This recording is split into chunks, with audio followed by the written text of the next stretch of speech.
Hey all, again welcome to the course. There will be a welcome video that you'll see in Module 1 where you're going to have the opportunity to use a voice thread to respond to me, and there'll be instructions on how to do that when you get going in Module 1.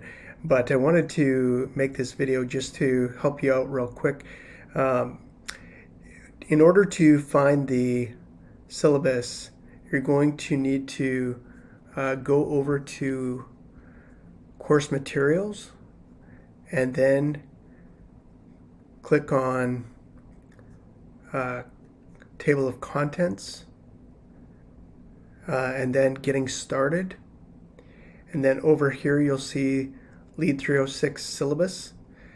So you'll want to go there and look at the syllabus closely. There will be a syllabus quiz.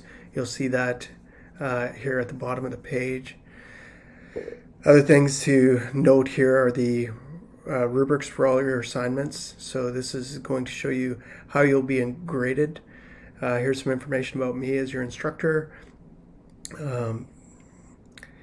The instructions for the discussion forums, all of that is important for you to be aware of and to see. So again, I'll be introducing myself in the voice thread on Module 1, and you'll see that later, but I wanted to make you aware of how to find this. Okay?